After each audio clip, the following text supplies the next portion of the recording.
America to oppress Americans. They knew it. They knew it from their own experience. They had fled, or their parents had fled, countries where, like in England, Tom Paine was tried for sedition, for writing The Rights of Man. He could have been hanged by the Crown for writing that book. You know, countries where Quakers were tortured by the state for their beliefs. That's why they came to Philadelphia.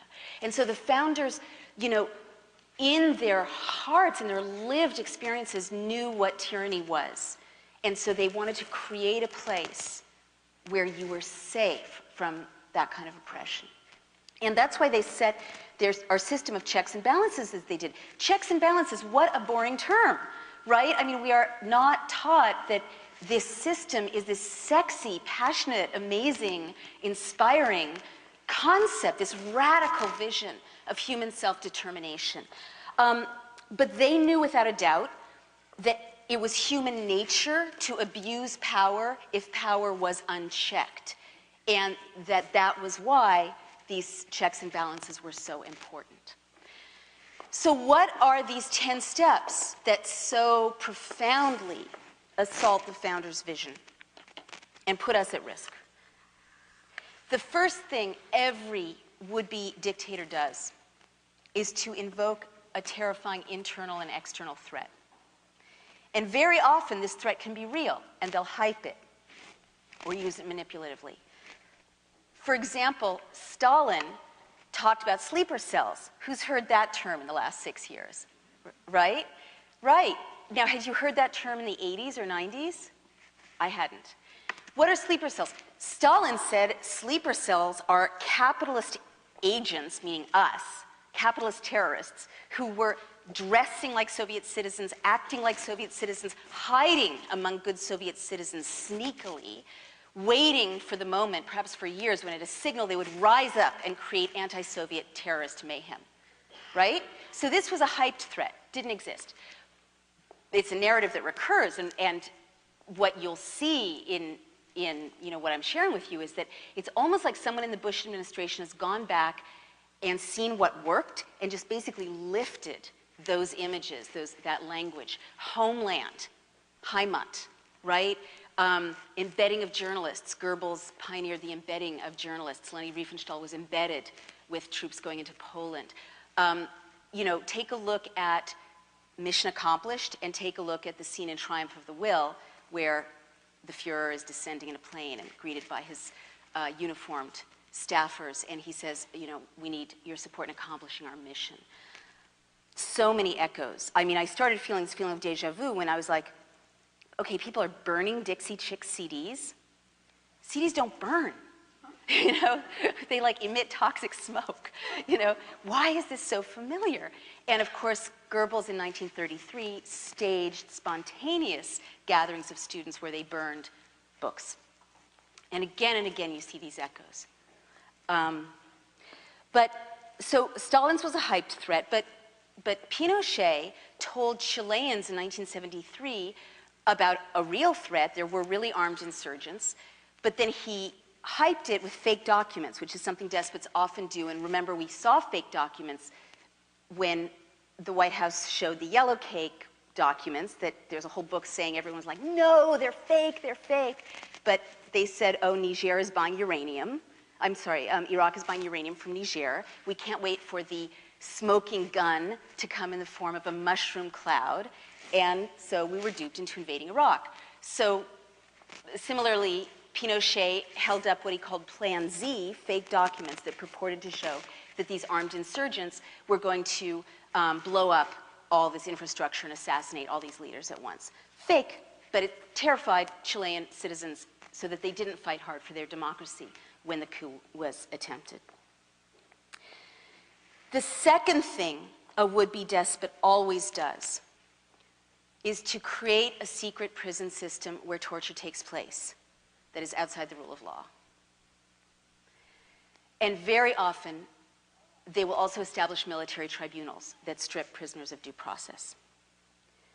Again, Lenin was the innovator this time, but Mussolini studied Lenin and developed his system called Confino. Hitler studied Stalin and developed the People's Court system I beg your pardon, Hitler studied Mussolini with a people's court system, and Stalin studied Hitler. And so what happens when you have a military tribunal system and a secret prison system outside the rule of law, where torture takes place, is that it starts to put pressure on the rest of civil society. And I'll tell you how. Now, this is really difficult. But this is like, I've started to offer $50,000 for anyone who can do this, even though I don't happen to have $50,000 handy. But I invite you to name a society that created a secret prison system outside the rule of law where torture takes place that didn't sooner or later turn the abuse against its own citizens. So why should we worry about the fact that brown people with Muslim names on this far-off island are being tortured? The White House says we don't torture. It's a lie. They're being tortured systemically. People in US-held prisons in Iraq are being tortured. People at black sites are being tortured. Why should it bother us? I mean, my brother's a really decent guy, but he said, that's not my issue before he read my argument. And so apart from the moral issue, why should we worry that the state has legalized torture?